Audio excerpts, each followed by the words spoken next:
विश्वकर्मा सूक्त अथर्ववेद दूसरा मंडल 35वां सूक्त। जो लोग संसार के अनेक प्रकार के भोगों में लिप्त रहकर अपनी सांसारिक उन्नति को ही सर्वश्रेष्ठ उन्नति मानते हैं और जिन्हें यज्ञ आदि श्रेष्ठ कर्म भार स्वरूप प्रतीत होते हैं, ऐसे व्यक्तियों को भगवान विश्वकर्मा ऐसी प्रेरणा दे कि वे मानव समाज में अपना उचित स्थान प्राप्त कर सके तथा उनकी कृपा से मानव मात्र अपने जीवन को धर्म यज्ञ बनाने के लिए प्रयत्नशील हो सके। जिन भूपति को ऋषियों ने यज्ञ की सामग्री से वियुक्त पाकर पापी माना, प्रजा ने दुख के कारण पश्चाताप करता हुआ पाकर जिसे जीवन के सुरम्य आनंदों से वंचित कर दिया, भगवान विश्वकर्मा उस भूपति को तथा हमें स्वर्गीय आनंद प्रदान करते हुए ऐसी प्रेरणा प्रदान करें जिससे हमारा जीवन त्यागमय एवं समाज के लिए उपयोगी बन सके। युद्ध में रणकुशल शूरवीर की भांति यज्ञ के कर्म कांडों में व्यस्त रहने वाले विद्वान को यदि कोई सुरापान करने वाला ब्राह्मण प्रमाद के वशीभूत होकर दान ग्रहण करने के अयोग्य घोषित करता है अथवा उसका तिरस्कार करता है, वह पाप का भागी होता है। हे प्रभु, उसके प्रमाद को नष्ट करके उसे पाप से मुक्त करें ताकि वह आपका शरणागत होकर अपने जीवन को कल्याणकारी बना सके। हमारे शरीर में विद्यमान प्राण, नेत्र आदि इंद्रियां बड़ी सबल हैं। ये प्राय प्राणियों को कुमार्ग पर धकेल देती हैं, इसलिए हम उनको नमस्कार करते हैं। प्राण एवं मन के मध्य में प्रत्यक्षदर्शी नेत्रों को विशेष स्थान प्राप्त है, अतएव हम इन्हें विशेष रूप से नमस्कार करते हैं। आपको हम इस प्रार्थना के साथ नमस्कार करते हैं कि आप कृपा करके हमें अपनी शरण में लेकर हमारी रक्षा करें। नेत्र, मुख एवं वाणी का उपयोग करते हुए मैं वेद मंत्रों का उच्चारण करते हुए यज्ञ में आहुति प्रदान करता हूँ और हृदय से देवताओं को आह्वान करता हूँ ताकि विश्व का कल्याण करने वाले देवगण प्रसन्न होकर इस यज्ञ में पधारे। मैं प्रभु विश्वकर्मा को भी नमन करता हूँ जिन्होंने कर्म की महत्ता को स्थापित कर कर्म प्रधान संस्कृति का विस्तार किया है।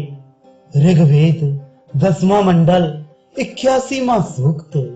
समस्त संसार के रचयिता परम पिता विश्वकर्मा जो संपूर्ण जगत का कल्याण करने वाले हैं, विश्व यज्ञ में पधार कर अपना आसन ग्रहण करें। जो महामनीषी प्रभु इस अखिल ब्रह्मांड को कल्याणकारी यश एवं बल प्रदान करते हुए अपने प्रकाश से प्रकाशित कर रहे हैं, उन्होंने इस विश्व की रचना करके प्राणी मात्र को कर्म के महत्ता से अवगत कराया है। सृष्टि की रचना अपने आप में एक बहुत बड़ा कर्म है। ऐसे प्रभु विश्व रूपी महान यज्ञ में होता का आसन ग्रहण करके हमें कृतार्थ करें।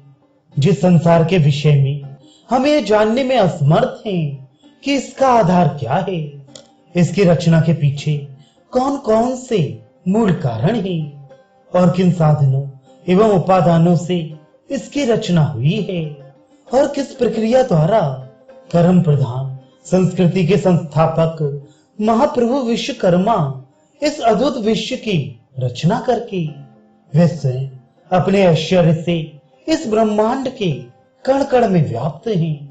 वे ही 10 दिशाओं में देखने वाले चतुरानन विशाल बाहु सर्वव्यापक सर्वशक्तिमान महाप्रभु हमारा कल्याण करे।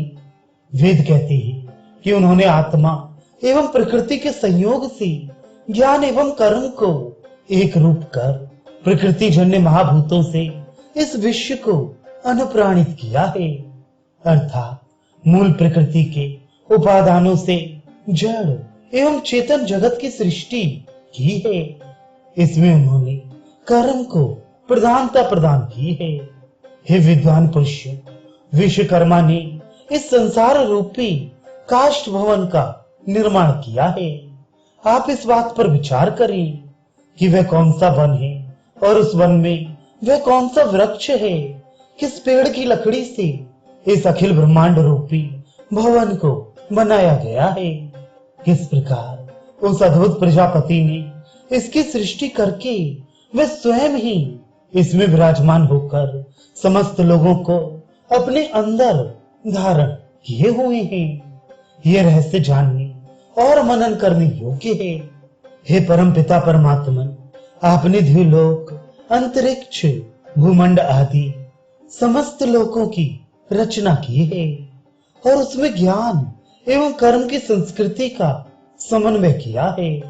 हे भगवान, आप हमें ऐसी प्रेरणा दें कि हम प्राणी मात्र को सुख प्रदान करते हुए अपना संपूर्ण जीवन कर्ममय बना दें और सबके लिए उपयोगी उपकरणों एवं पदार्थों का निर्माण करें। हमारा जीवन प्राणी मात्र के उपकार के लिए हो। हे विश्वकर्मन, आप समस्त सृष्टि को कर्म परक संस्कृति से संपन्न करके निरंतर कर्म में तत्पर रहने की प्रेरणा देते हैं और इस प्रेरणा के साथ साथ जीव मात्र को ऐसी शक्ति भी प्रदान करते हैं जिससे वह कर्म के द्वारा अपने जीवन को सफल बना सके। कर्म और स्वार्थ त्याग ही आपके उपदेश के महान तत्व हैं, जिनको करने की प्रेरणा आपने अज्ञान में डूबे हुए मनुष्यों को देकर उनका मार्गदर्शन किया है और निरंतर करते रहते हैं। आज हम उस परम पिता विश्वकर्मा का आह्वान करें, जिसने वेदवाणी में निहित ज्ञान को कर्म से समन्वित करके हमारे हृदयों में नव शक्ति का संचार किया है। हम जानते हैं कि यदि हम इस तथ्य को हृदयंगम कर लें कि प्रभु हमारे हृदयों में निवास करते हुए हमें वेदवाणी से अनुप्रेरित करते हैं, तो वे अवश्य हमारी समस्त प्रार्थनाओं को स्वीकार करने की कृपा करेंगे, क्योंकि वे ही ऐसी महान विभूति हैं जो इस अखिल ब्रह्मांड का कल्याण करने में समर्थ हैं। हे प्रभु विश्वकर्मा, आपने अपने ऐसे भक्तों को अमर बना दिया है जिन्होंने दूसरों के हित में अपने प्राणों की आहुति चढ़ा दी है। हे प्रभु, आप अपनी दिव्य अनुकंपा से प्रत्येक प्राणी में नम्रता तथा त्याग की भावनाओं का संचार करें। ऋग्वेद 10वां मंडल 82वां सूक्त।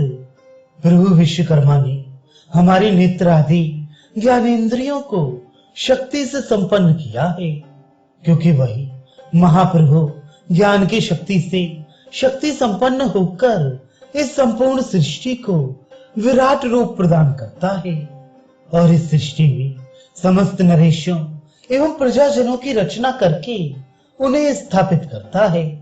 उनके कल्याण एवं उपयोग के लिए द्युलोक से भूमंडल तक की सृष्टि में नाना प्रकार के पदार्थों का निर्माण करता है।